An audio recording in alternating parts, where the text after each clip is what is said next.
Katie, are you ready? Yes, I'm ready. Sinister. Tree. What? Tree. What? Tree. Home videos. Hanging. Super 8. Mower. Projector. Pool party. Mr. Boogie. Backwards crab. Slow-mo ghosts. Sinister. This podcast contains strong language and adult themes, so just a warning for you if you're going to watch. Obviously, we're talking about horror films, so spoilers ahead.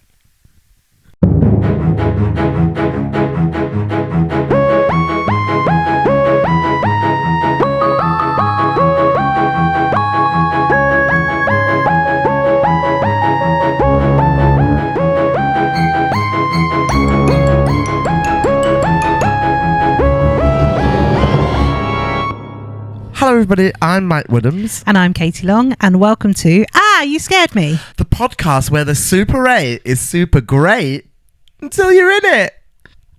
It's Super 8, a Steven Spielberg film. Yeah, but Super 8 is what it's filmed on. Yeah. That was the name of the camera. That's why I looked confused when you did it in the whispering. Yeah, but why is the film Super 8 called Super 8? I don't know. Because they're filming on a Super 8 camera. Okay.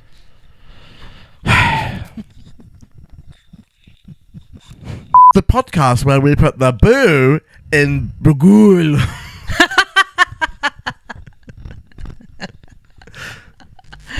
I've got so much I want to say about Bagul, but I'll save it till we get to him. So Katie, Hello. how's your week been?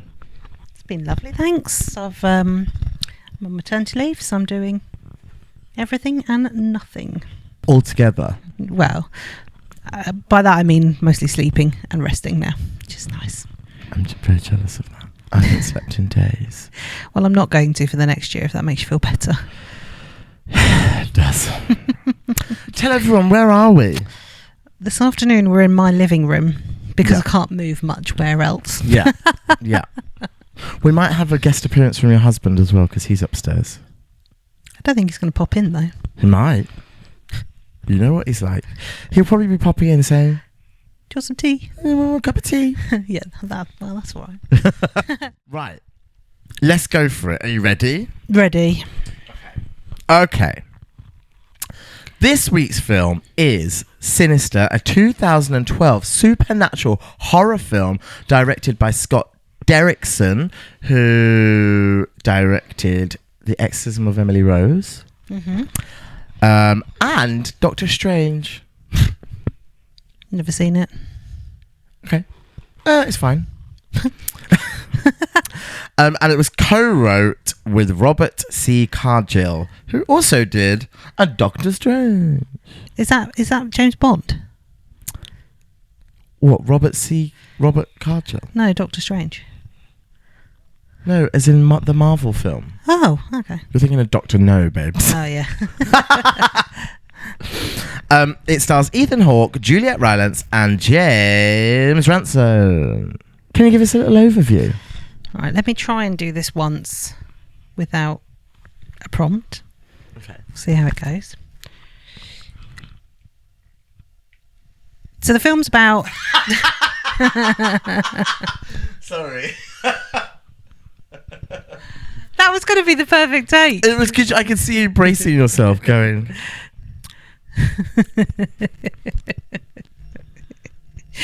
It's about a true crime writer. Who he and his family are moving house, unbeknownst to his wife, into a house where a crime has taken place. Once he's moved in, he finds a bunch of snuff films which record these crimes, and things start getting stranger and stranger. That was good. Yeah. Yeah, well done. A round of applause for you. I think we should explain that every time you ask me to do this, it takes about 10 takes and I end up just reading it from the iPad. It takes about 10 takes. And also when we first started doing this, 20 minutes later, you'd still be recapping the whole film. the plot of the film. So then she goes to the shop. And then, and she looks under her bed and sees. Yeah. Anyway. Oh, do you see this kimono you're wearing? Yeah. So, the picture that I used to get your face animated for our covers is us at Horse Meat Disco, and you are in this kimono. That shows how old it is. Or maybe I'm in that kimono. Maybe we're both in a kimono because we both had one. And how long ago was that? That must have been at least 2016, if not before. Yeah, I was going to say at least 10 years. Yeah. Because even actually when we were out on that time, it felt like we were too old to be doing what we were doing. God. Like it wasn't. We were. I remember being there, and I know that we were both at a stage in our lives where it was rare that we would be out together. Yeah, yeah. It wasn't that we were the oldest in the room, though. No. That'd be all the old gay men that were there. Yeah. Which is now you. And you. Should we go for it? Yeah, let's do it. So, film opens. All we're getting this grainy Super 8 footage. Yeah. And it is... How do you describe it? You try and describe it. There's 4 people standing in a row. Right. Side by side. Side by side. With bags on their head. Correct. And all of a sudden...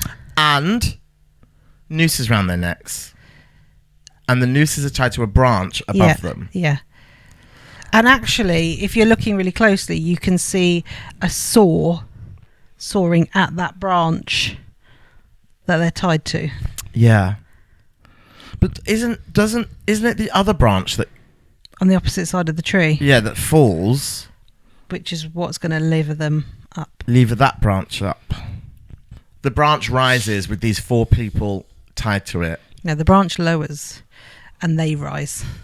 Yeah, but they have to be tied to something. They're tied to another branch. Yeah, that's lowering, not rising. No. Otherwise they'd all fall on the floor. No. Oh, right, hang on. We need to review the footage because we're both clearly very confused. No? No, I think they just start rising, don't they? No, it's not magic. No, it's not, because the other branch is coming down. Yeah, but so how is one branch going down making the other branch go up? There isn't another branch going up. The one that they're tied to.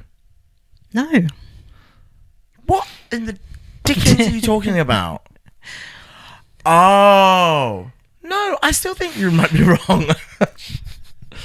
Right, wait there. Quick, watch the film again. Quick, look, this is really important because I won't be able to carry on until we've done this. So let's just figure it out and then we'll come back. It'll be fine. So we've reviewed the footage. Who was right? I think both people. No, the branch that I thought they were tied to, they're in fact not tied to. It is where the 4 ropes around their necks are going up over that branch. Yeah. Onto the other branch that is falling off. Anyway. Having watched it again, it's like almost slow motion, but it's not. Yeah. No, it's not. Weird. Yeah. But essentially we see these 4 people getting hanged on a tree. You got me at that point. I'm in. After our opening, we sort of skip forward. We've met, like you say, this family. They've moved to this new house in this new town. The dad is Ellison, played by Ethan Hawke. Yeah. I remember watching this and thinking, he's not been in a film for bloody ages. Even at this point? Yeah.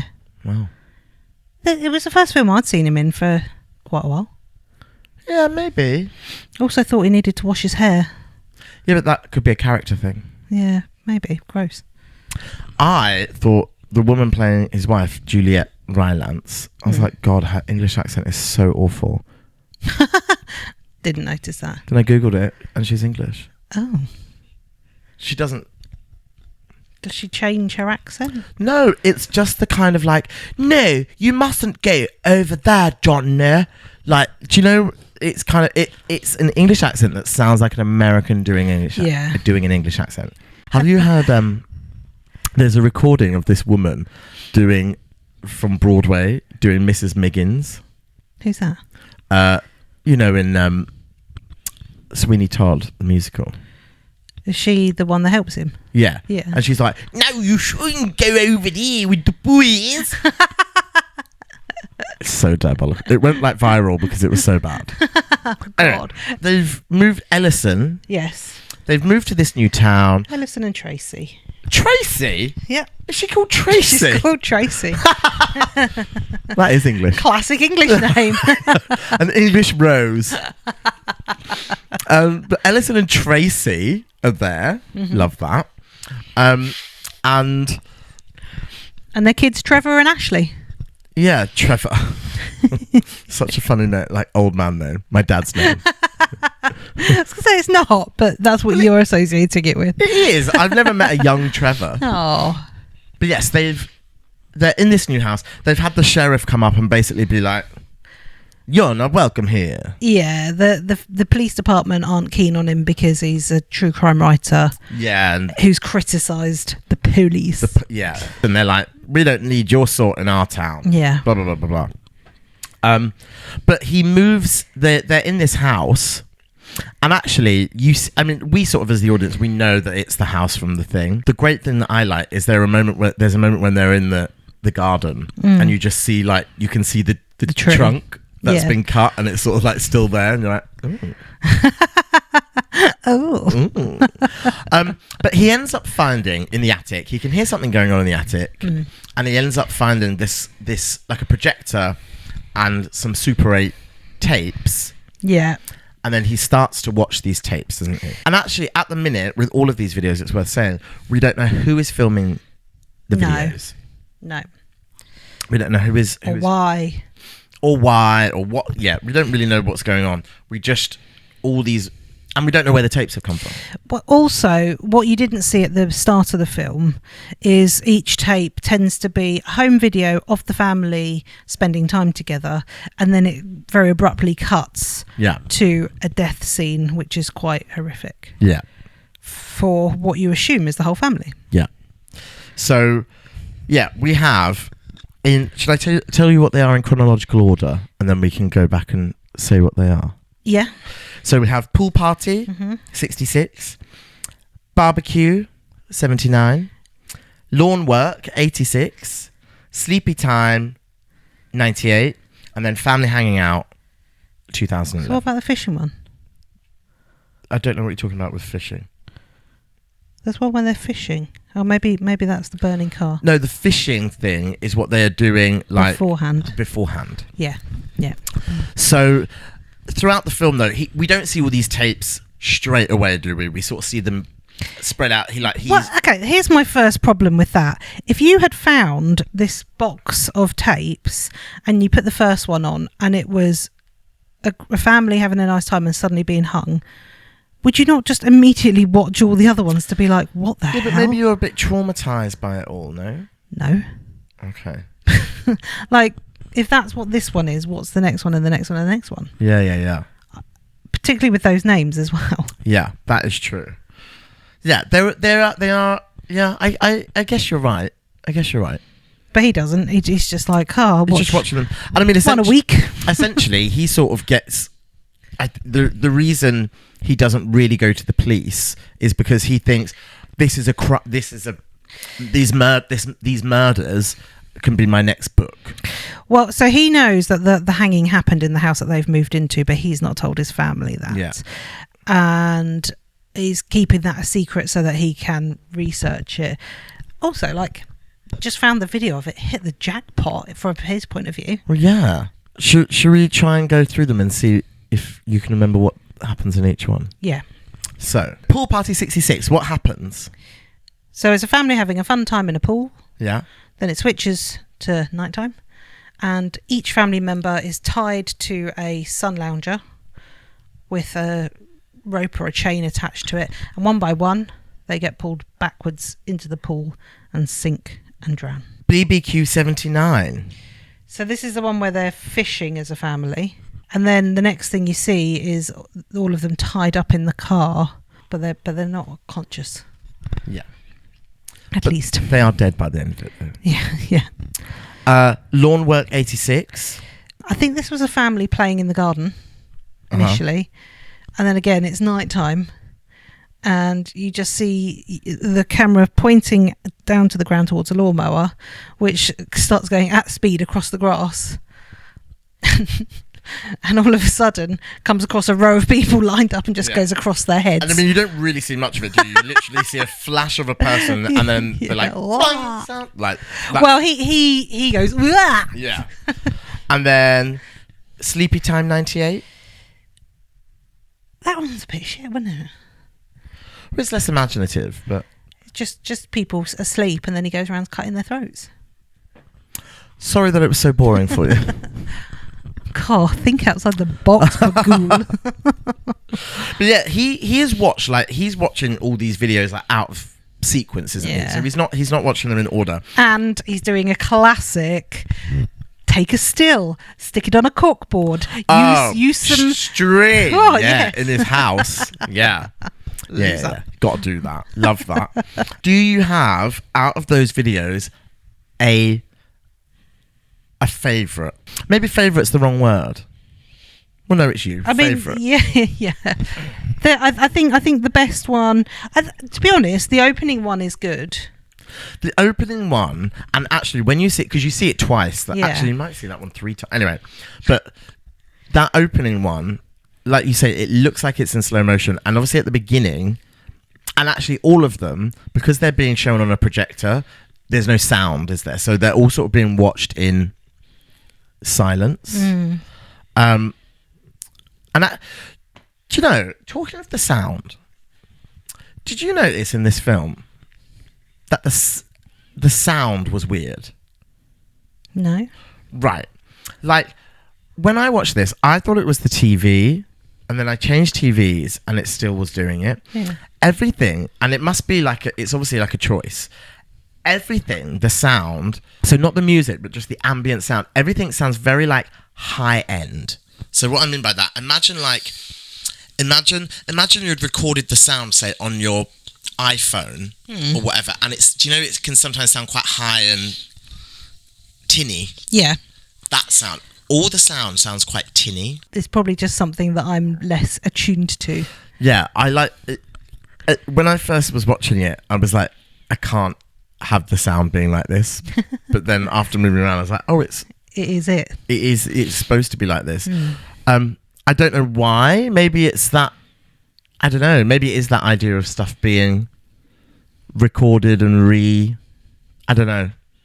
I found it really fucking annoying. Because he also say he plays them, and then he tries to save them to his computer, so they're like copies then as well, aren't they? Yeah. Oh, yeah. Maybe that's why. Maybe. If anyone's got an answer to the sound issue, let us know. 66. Pool party. He watches it. Yeah. They're dragged into the water. Then what do we see? So I thought initially it was something in the water, which I don't. Something in the water. Well, I think it's actually a reflection, as opposed to actually being in the water. Really? Yeah. Oh, I felt like it was in the water. Well, it's a figure, isn't it? Yeah. Which kind of looks at this stage a bit like Gene Simmons from Kiss, or the puppet from Saw. Yeah. A bit. Yeah. It's not very clear at this stage, is it? Yeah. No, it's just like a. Yeah. It just looks like a kind of like some old rocker. But like with the makeup. Yeah. Like a sort of. It looks like a glam rock person in the pool. Having a nice time. Yeah. But kind of just walking towards the chaos. Yeah. And that is when we first meet Bagool, otherwise known as Mr. Boogie. Yeah, as named by children. Children. Oh, yeah. Tell us about Mr. Boogie. Bagoo. So earlier in the film, there is a point at which you see that he's allowing his daughter to draw on the walls. Yeah, I mean, already. Yeah. Do you know what I mean? I mean, they're restricting it to the bedroom, so at least there are some boundaries. Absolutely ridiculous. But yeah, like, come on. At some point, a drawing of the hanging appears on her wall. Basically, he comes across a bunch of drawings of these killings. Yeah. But it gives that little bit extra where it's got the people dying, and then just over to the corner of each drawing there's the figure which looks a bit like him, and underneath it says Mr. Boogie. Yeah. There is this bit, right, that I thought was really fucking naff. Yeah. Where he's watching, and maybe it is the bit where he's in the pool. Anyway, he freeze frames it on Mr. Boogie. Mr. Boogie Woogie. Mr. Boogie Woogie, Bugle Boy from Company B. She was away, but always down, she can't go away. I don't know that song. Must know that. You do know it. You say so. There was a sweet, but also she can't go away. Top man on his class, but then the number came up. He's in the army now, I'm blowing reveille. Here's the boogie boy from Company B. I toot. Anyway, but he pauses it on Mr. Boogie, like in the computer. Ethan Hawke turns away, and Mr. Boogie's then like looks at him from the computer screen. Oh, I didn't even notice that. Yeah, it's really shit. God. Do you know what I mean? It's very like he's there. Yeah, it's just a bit crap. But maybe at the time they were like, "Wow, look at our computer technology, guys." Meanwhile, all of this is happening. There are things that start happening with his kids, aren't there? Oh, yeah. Trevor does the backwards crab out of a box. Yes. Oh. Trevor has an issue with sleepwalking, doesn't he? Yeah. Which seems like he's always had it, but he starts doing like weird fucking sleepwalking. Yeah. Did you say you used to sleepwalk? Yeah. I haven't done it for... probably not as an adult, but I definitely did it as a child. Never like that. Ever since you couldn't get into a backwards crab, you stopped. Yeah. But most of the time it would be contained to my bedroom. I'd wake up, stood, and be like, oh, and then get back in bed. That not freak you out? Well, not if you're in familiar surroundings. The times it would freak me out is if we were on holiday. And you wake up in the middle of the ocean. No, but because I was so familiar with my bedroom, I would navigate that in my sleep without any problem, without tripping over anything, even if it was an absolute state, because I'd know where everything was. Which it always was. Yeah. But says I. But I remember, I don't know if I've told this story already, maybe I have, but I remember being away somewhere in Wales and sharing a room with my brother and getting up and going to what I thought was my bedroom door, but because it wasn't my bedroom, it was a wall. Yeah. And I got really upset and started trying to find the handle and doing this on the door, and then I started crying and like really getting worked up, and then I woke up. But it really freaked my brother out because, as far as he was concerned, I just got out of bed and started freaking out on a wall. I've definitely had people tell me that I talk in my sleep. Yeah. And people say that they've had... I mean, I guess maybe it isn't sleep. People have told me that they've had conversations with me whilst I've been asleep.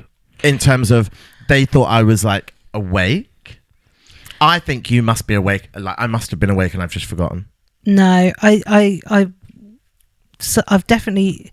shared a bed with you where you've said a word and then I've gone, what? Or something like that in my kind of drowsy state. And then you respond with something that makes no sense. Are you sure it wasn't me just going? Probably. Andrew said literally the other morning, he was like, we were having a full-blown conversation and you stopped responding and I turned around. And he's like, and you were just asleep? And he was like, I would just love to be able to just do that halfway through a conversation, halfway through a sentence, just turn off and go back to sleep. Though, do you know what did freak me out? Sorry, saying about freaking out. I don't know if any of these things are all connected. They're not. I won't make it into the episode. I was watching a film last night I like sleep apnea myself awake.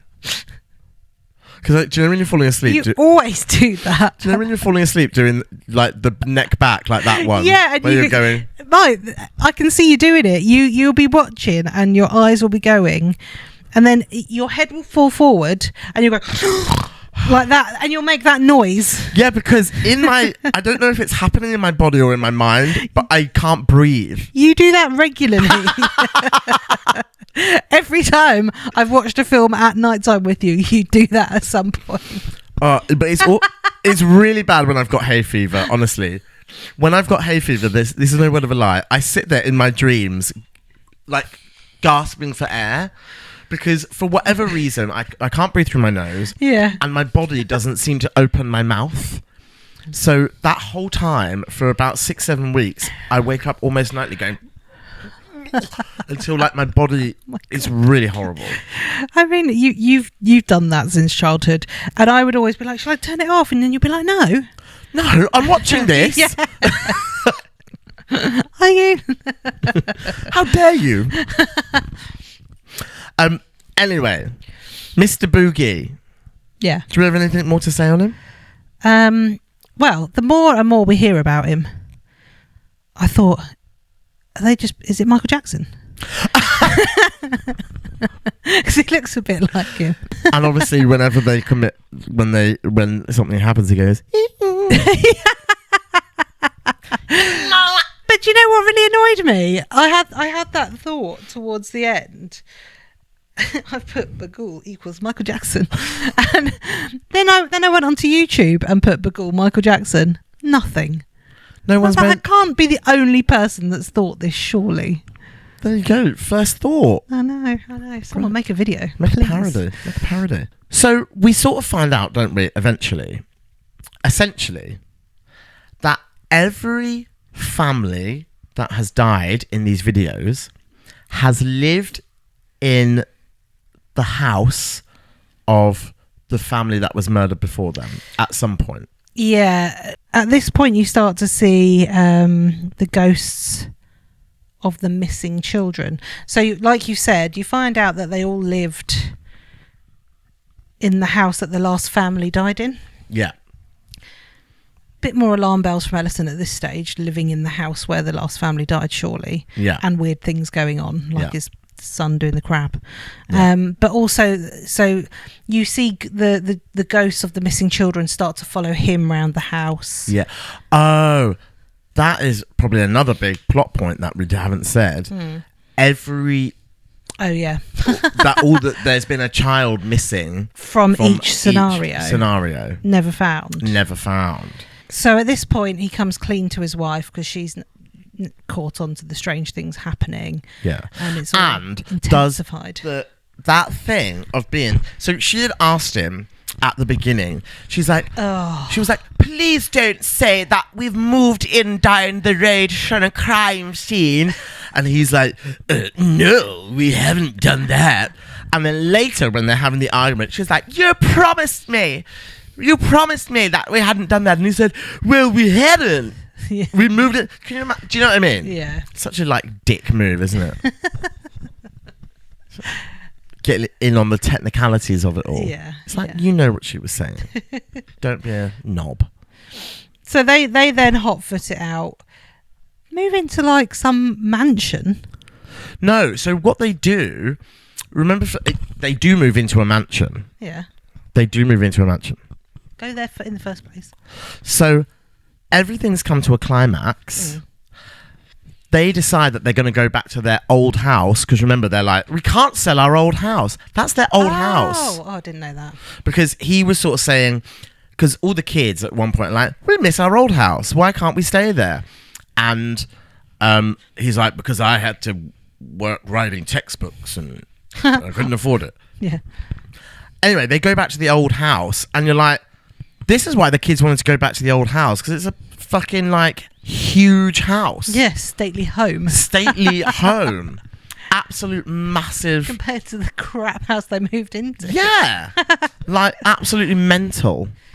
And then he finds the box of home movies in the attic. How on earth did they get there? Howdy doody. Howdy doody. However, they are the extended cut. Yes. Yeah, the DVD extras. Yeah. Still Super 8 though. Still on Super 8. Yeah. A term which you learnt half an hour ago. And now you're just using willy-nilly. I thought it was a spider.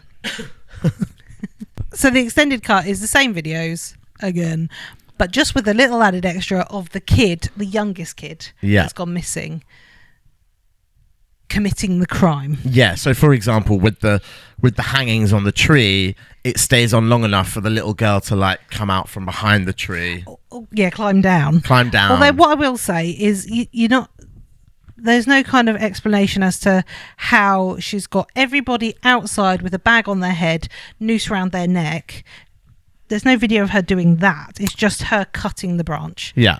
Clearly that would be beyond her capabilities. Yeah, but bear in mind, Katie, these children aren't making fucking documentaries. They're just making a cute little home video of their murders. Yeah. They're not there like, hi, it's me, Tiffany. Behind the scenes. Yeah. BTS of how I murdered everyone. So then you realise, okay, the kids, he's got the kids to do the killings. The killings, yeah.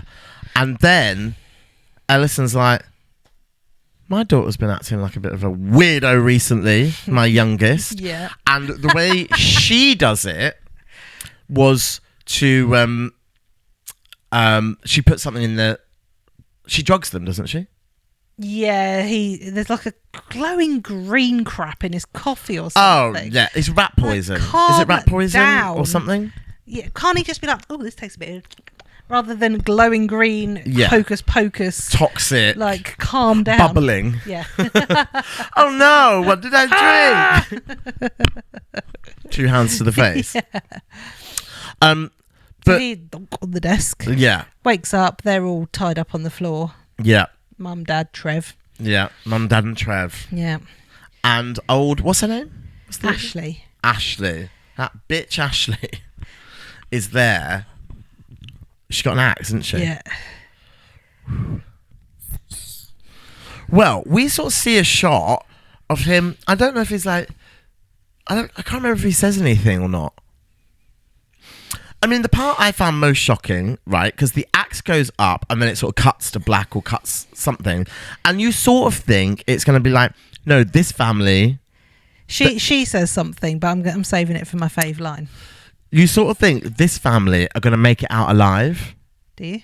I do. The way it's done, she raises the axe, and I think it comes down, but it goes to black. And you sort of think the next shot is going to be him like dodging, or someone's catching it. Or, do you know what I mean?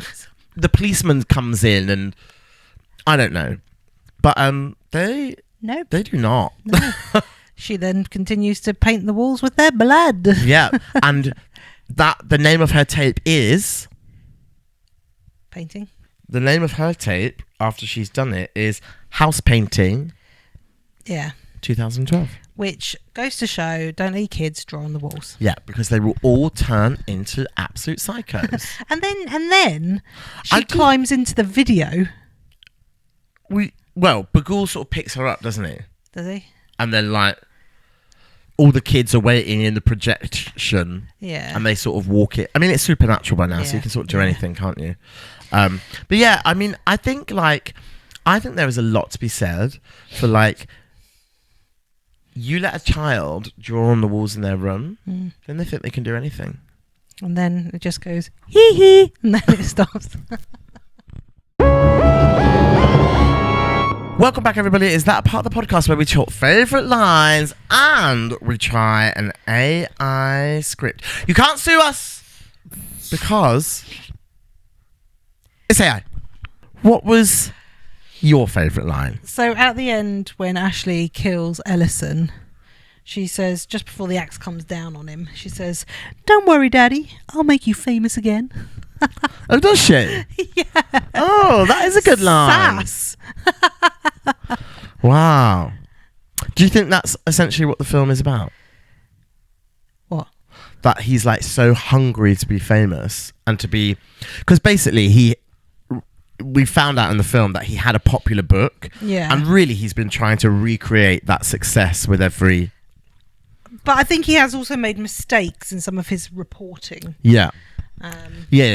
But do you think that's the crux of the film? Like he was trying to find fame and doing success it for again. the wrong reasons. Maybe. Who knows? Maybe it's a theme. Nah. Oh. Okay. Right.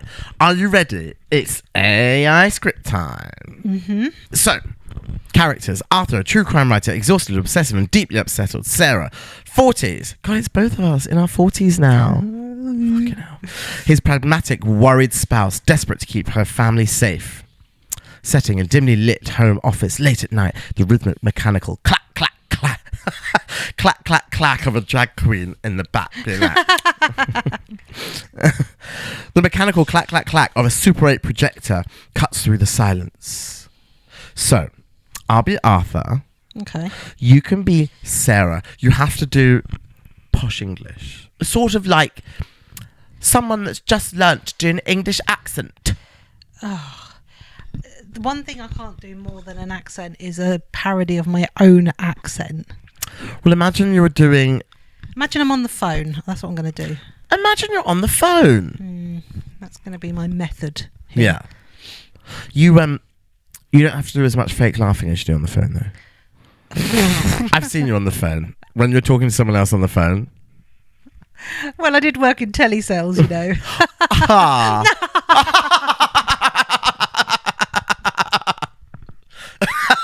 You should have got into telesales, Mike. What the fuck? The mask? It just reminds me, of that Jim Carrey where he's like, or have you seen? Is that what I do? He goes, Jim Carrey does like a, doesn't he? It reminds me of, like, have you seen, is it Zoolander 2 with Kristen Wiig where she goes, and her mouth keeps moving after the laugh has stopped. Have you seen it? I think so. Didn't realise that's what I was doing though. No, it's just that's not what you're doing necessarily. It's just a fake laugh, isn't it? Okay. Anyway, sorry. God, that was very like attacky of you, wasn't it? I apologise. The room is dark, saved only by the harsh, flickering square of light projected onto the wall. On the screen, silent, grainy footage plays. A happy family wave in a backyard, completely unaware of the camera. It's 3 a.m, Arthur. I'm close, Sarah. I'm incredibly close. Look at the framing here. The person filming isn't a bystander. They're waiting for them. I don't care about the framing. I care about the fact that you haven't slept in 3 days. The kids are asking why you look like a ghost. Because I'm looking at ghosts. This footage, it wasn't mislaid. It was left here for me to find in the attic of this house. What are you talking about? It's just an old home movie from the previous owners. No, it's a record. Look at the corner. Look at the corner. Corner. Look at the corner. Right there. Is that a mask? I thought so too, but I've enhanced the earlier reels. It doesn't move like a person wearing a mask. It moves like it owns the space.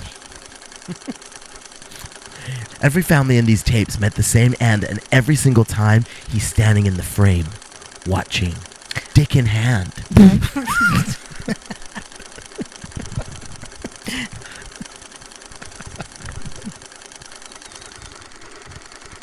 Let's see. Show me again, Arthur. Arthur, shut it off. Shut it off right now.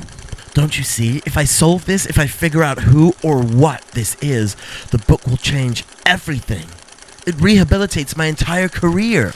I don't give a damn about your career. Look at yourself. You're losing your mind and you're bringing whatever this is into our home. Ah, Arthur! I didn't touch it. It just snapped. Hold on. Let me get the light. Martha, tell me... Martha! Tell me the kids are upstairs. A terrifying whisper. What a shit closing line. Yeah. Give it to me one more time. Martha, tell me the kids are upstairs. They're upstairs. I mean, do you know what I think the good thing we learn about doing these AI scripts is that they're shit. Yeah. If ever like writers need evidence of like why humans need to exist in this process. Why humans need to be writing scripts and not AI, this podcast is perfect. Yeah. But maybe why AI actors is okay because we're shit.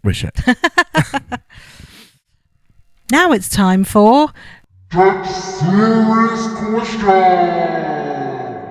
That was great. That came from the bump. I felt it. Get serious questions. I was going to try and do like a baby crying.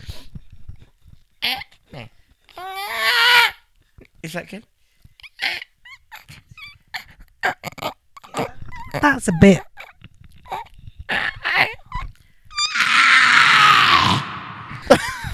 It's not Velociraptor.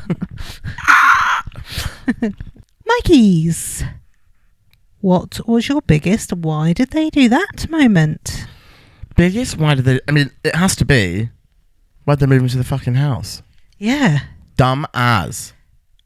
Could he just not... Well, I guess it's money, isn't it? Mm. Yeah, but they hadn't sold the other house anyway, so neither here nor there, really. Yeah. Here's another big one. Yeah. Why do they live in a mansion? They've now got a second house. Why is the car they drive shit? What car have they got? I don't know, but I just remember it being shit. Is it like one of those wood panel cars? That's what it feels like it was to me. Yeah. With the bumping where Bigfoot's been sat in it. Classic. Oh. Yeah, but no, the biggest why do they do that moment does have to be why move into the house. Yeah, that's fair. I also put there's a point at which the mum goes to Ellison before the mum realises where she's moved into, that she got called into school and the son Trevor had said something about people being hung, or there was something along those lines of he made reference to it. Now at that point, if you were a good father, you might want to have a conversation with your son about the hanging. What, as in like, what do you mean?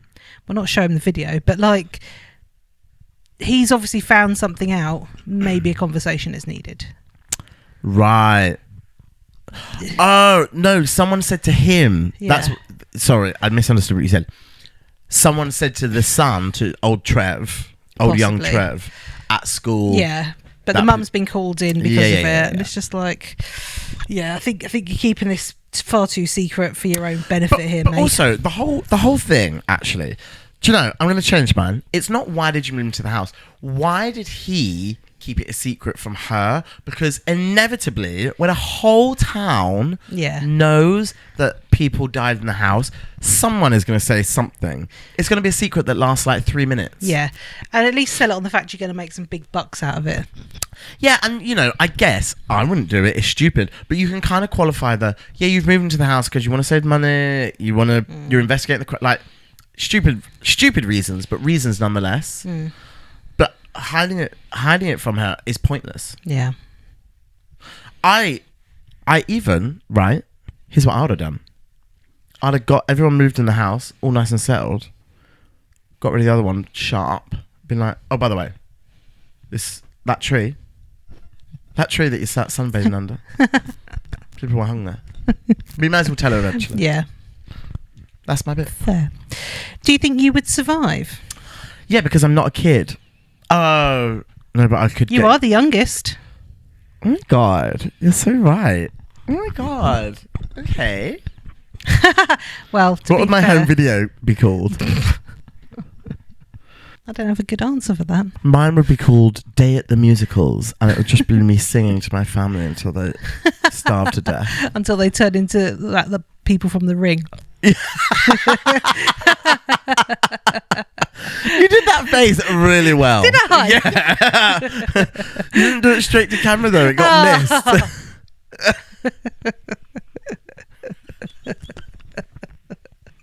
And you just come in, all three of them are sat there like that, and it's me there going like, knees up, Mother Brown.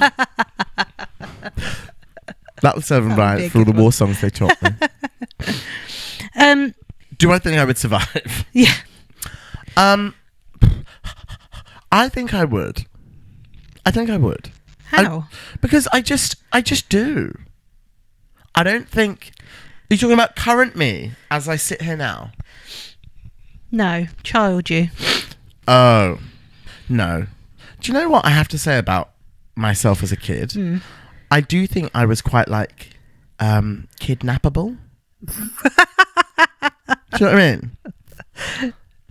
When I was very young, like I looked very cute, I had a few freckles, my hair was wild. So I think until you turned about 11, yeah, and then no. So yeah, then I got braces and turned into an ogre. But before then, yeah. But I think it would be that thing of like, you know, people would be worried, but they'd be like, he's a bit stupid. He's wandered off again. I remember being at SeaWorld when. This must have been the first time I went to America, so I was about 8 years old. And there's this big play area for kids there. And, you know, Mum was just like, go in there. We just went in. And I spent most of the time in the bull pool, underneath all the balls, because I just thought that was fun. And, you know, you don't know how much time has passed. Anyway, hours later, my mum is stood there crying with the police. Oh, my God. And I'd come back and I was like, hello, Mummy, I'm back. And she's like, I think she thought that I had been taken because she had looked everywhere. And I think at one point, I remember seeing either her or my dad walking past me like, and ducking under the balls. Oh, my God. So... You know, in many ways, as a child, I was ripe for the taking. Yeah. Even by a demonic presence. See, I remember as a child threatening to run away. And in my childhood house, there was a living room at the front of the house. Sort of the denim room. Yeah, yes. Later to become the denim room. Downstairs bathroom, which had coats and hats and things in it. And then the front door. But the front door was huge. There was no opening that without anyone not noticing. And I remember my parents sitting there watching telly in the denim room, which wasn't the denim room at that point. And me coming down and being all dramatic, like, right, I'm going to run away, in the doorway in front of them. And they were just like, whatever.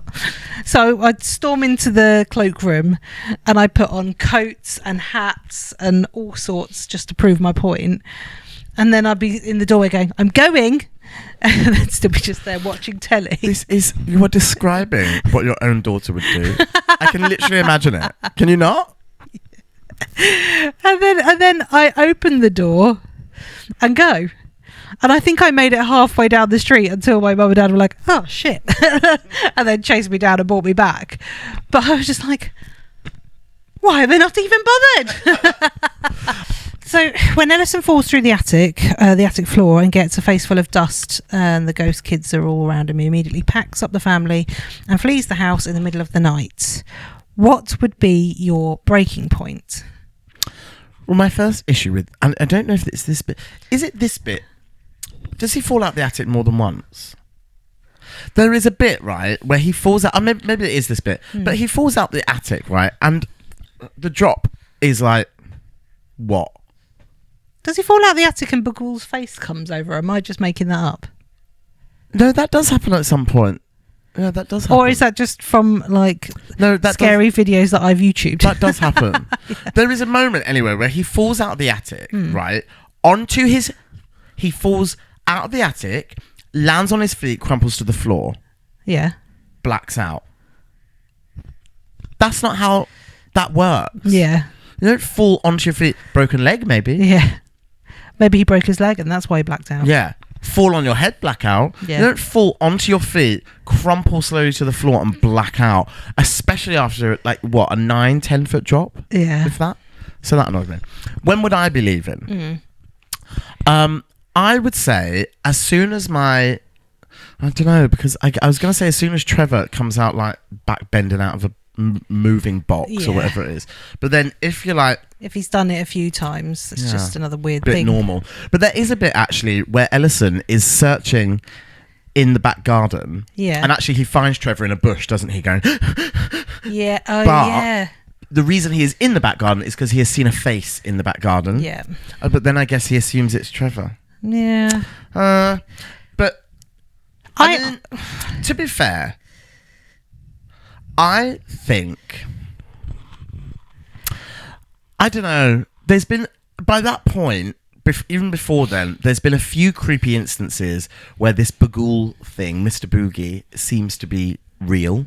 Yeah. And you'd be like, all right, not for me, hun. I think when he finds that first film of them hanging from the tree, that for me would be a point at which I'd be going, oh.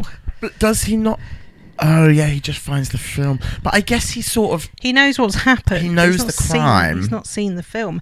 And finding that in the house it happened in, for me, would be like, I might pack the box up and take it with me. Yeah.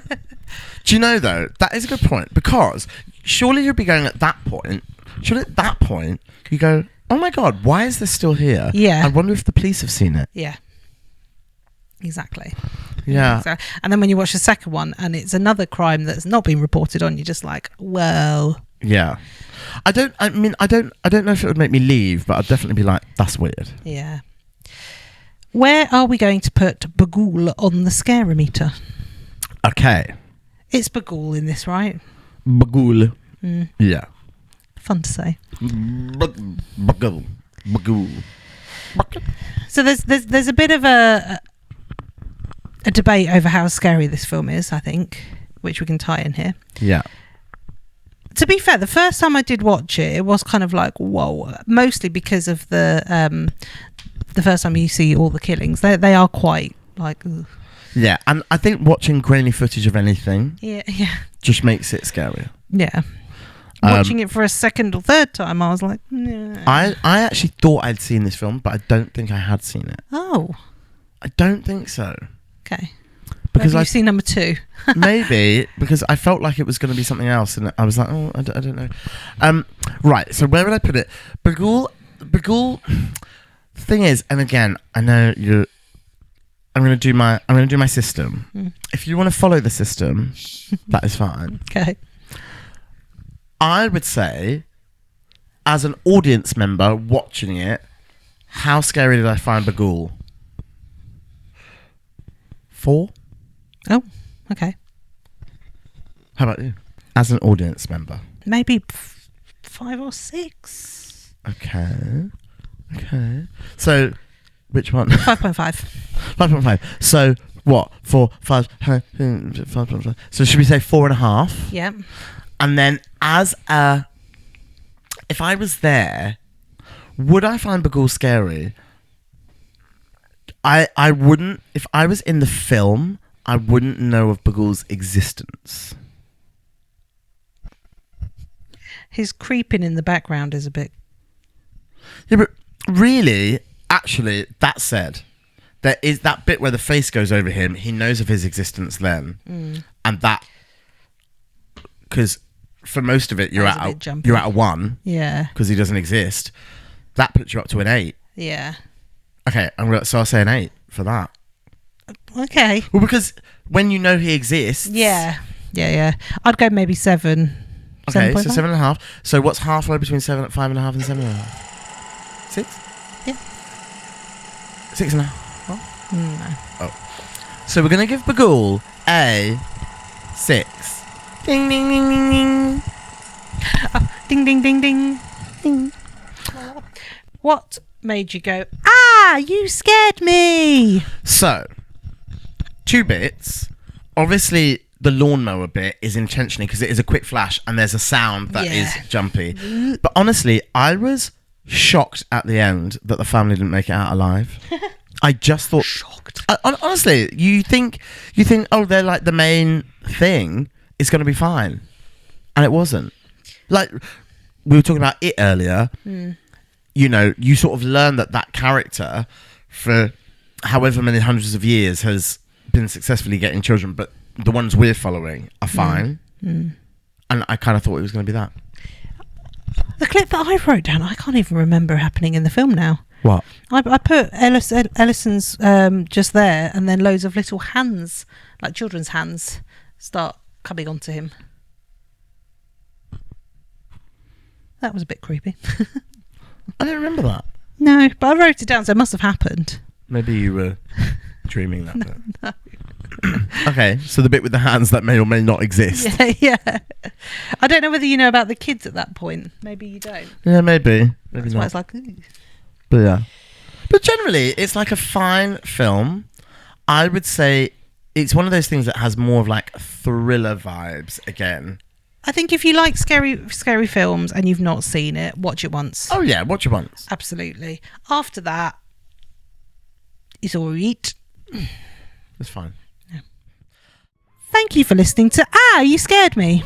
If you'd like to follow us on social media, you can find us at You Scared Me Podcast, or you can email us youscaredmepodcast@gmail.com, and that's with 2 H's.